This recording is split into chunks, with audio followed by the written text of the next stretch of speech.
అత్యంత అధునాతనమైన మరియు వేగవంతమైన రోబోటిక్ లేజర్ విజన్ కరెక్షన్ కేవలం 6 సెకన్లలోనే. సంప్రదించండి Ramesh LASIK and laser centre. నమస్తే, వెల్కమ్ టు విహారీ న్యూస్.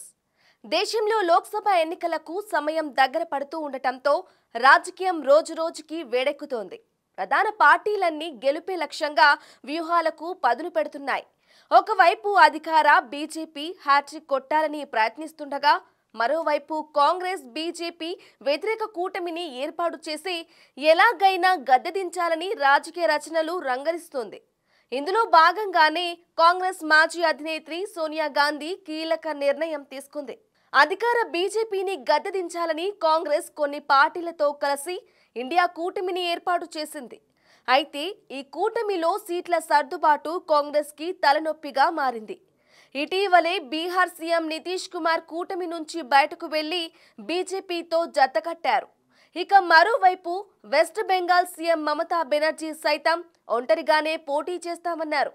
అలాగే అరవింద్ కేజ్రీవాల్ కూడా పంజాబ్లో ఒంటరి పోరుకు సిద్ధమన్నారు. ప్రాంతీయ పార్టీలు తీసుకుంటున్న ఈ నిర్ణయంతో కాంగ్రెస్ పార్టీ మల్లగుల్లాలు పడుతోంది. ఇలాంటి పరిణామాల మధ్య కాంగ్రెస్ పార్టీ కీలక నిర్ణయం తీసుకున్నట్లు సమాచారం. కాంగ్రెస్ అగ్రనేత సోనియా గాంధీ లోక్సభ ఎన్నికలు రాజ్యసభకు వెళ్లే యోచనలో ఉన్నట్లు ఓ జాతీయ మీడియా తెలిపింది.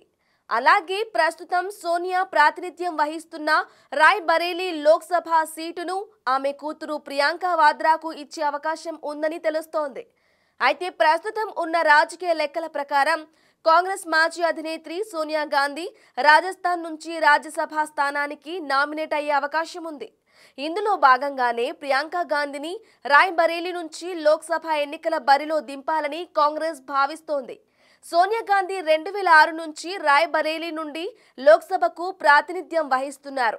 ఉత్తరప్రదేశ్లోని రాయ్ బరేలీ ఆమెది గాంధీ కుటుంబానికి కంచుకోటల్లా ఉన్నాయి.